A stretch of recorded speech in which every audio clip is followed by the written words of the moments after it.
Nandito sa tatay guys, meron po siyang emergency ipapaabot po ngayon. Meron po sila nakita na hindi maganda po. Dahil po ay yung panahon po natin ay patuloy po na nagbibigay po ng sign ng kalamidad. Mula nang sinabi po nila yung naghawa-hawa na kalamidad guys, tulad po ng sunog ngayon. Ang dami po nasusunog na mga lugar. Lalo na yung city, mga lungsod, dapat grabe. Tay, ano po pa talaga yung nakikita po nyo? Lalo na po ay umuulan po ngayon. Kasi tingnan po natin guys mayroon po mga sign, nakikita po nila tatay ngayon na mayroon darating po na mga kalamidad pa. Hindi lang sunog ha.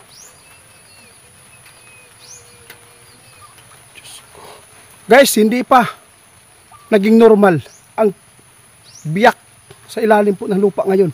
Mas lalo pang umaangat. Meron pa tayong masasagupa na mga paglindol na malalakas at marami pang mga bahay na pwedeng magiba at masira.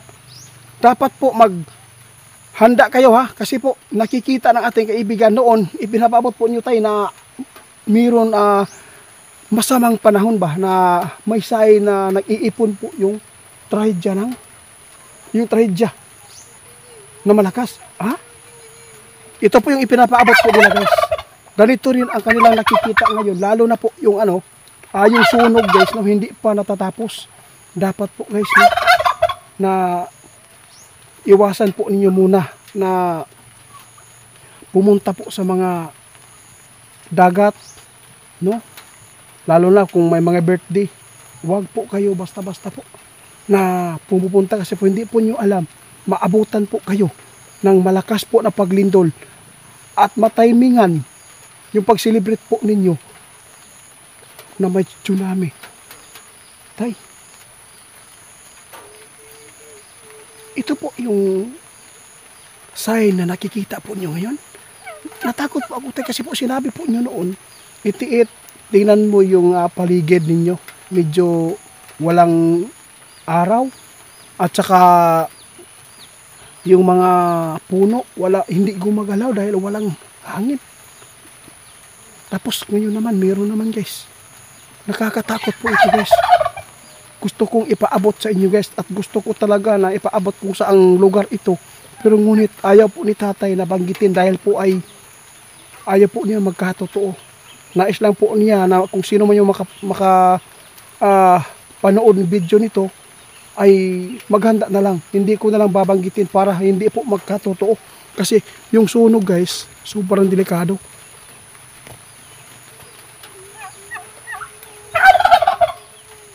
Mayroong babala si tatay. Ngayon guys, kung sino man po yung mayroong sasakyan, mga sasakyan tulad po ng Fortuner, basta may sasakyan guys. Sa tuwing daw kayo ay magpagas, dapat po hindi nakalock yung sasakyan po ninyo.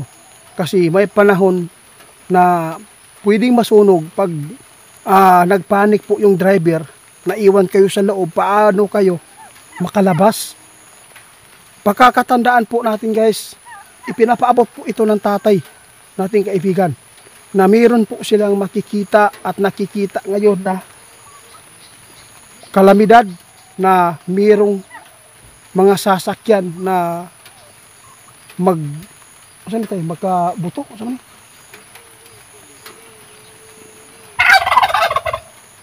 Malaking tulong po ito guys. Gabay po ito para sa lahat ng mayroong sasakyan, no? Kasi nakakita po nyo doon sa gasolinahan na bawal mag-cellphone, di ba? Pero iba ang ipinapaabot ng ating kaibigan. Kung sino man po yung mga driver po ninyo, dapat po pagsabihan ninyo, kung meron kayong sasakyan, nagpagas kayo, dapat po nakabukas po yung mga lock. No, huwag po ninyong payagan na nakalock yan.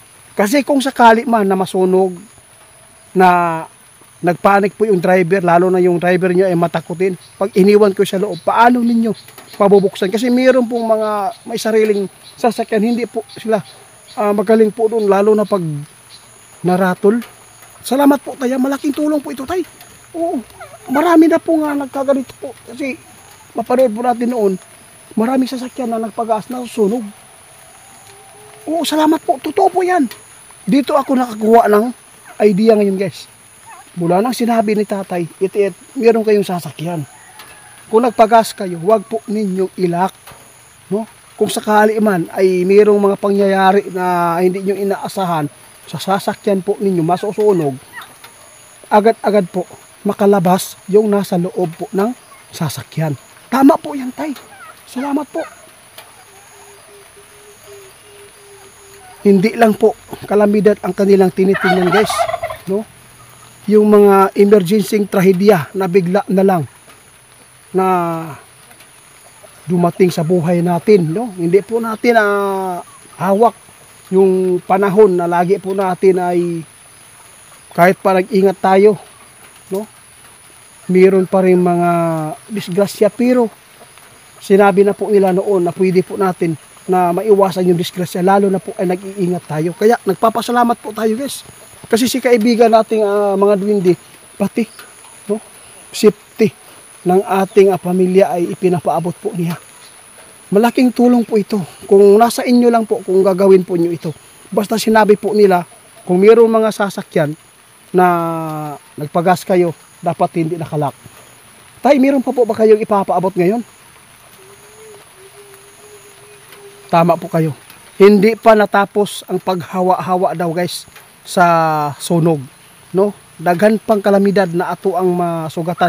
Ang natatakutan po ni kaibigan kasi yung sinasabi po nila na biyak po sa ilalim ng lupa ay hindi pa rin nagnormal. Mas lalo pang umangat. Kaya delikado ito na mayroong mga lugar na matatamaan po ng mga malalakas po na lindol. Kaya dapat po tayo ay maghanda. Hindi ko na lang babanggitin kasi sinabi ng ating kaibigan, huwag mo nang banggitin ito kasi ayaw po natin na magkatotoo ito. Tay? Oo.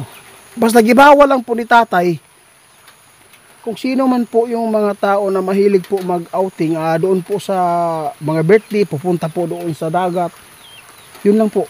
Nasa inyo lang po talaga. Marami po nagtatanong sa atin kung safety po ba daw yung Davao man yata. Basta ito po, ma'am, no? Ito po yung ipapaabot ni tatay, oh. Tay. Hindi pa rin yan safety, no? Dahil po malapit po yung dagat dyan.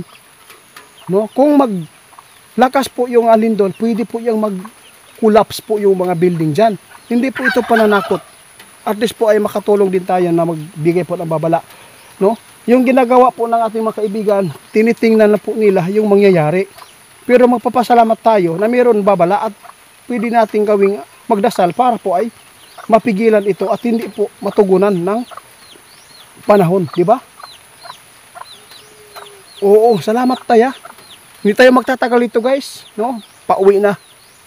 Ako doon, guys, sa bahay kasi maulan man. Salamat tayo. Ha, meron ba kayo ipapaabot? Sige, babalik na lang ako mamaya. Sige.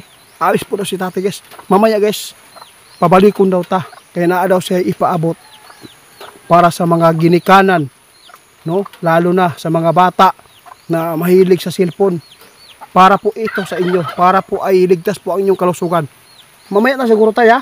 Sige.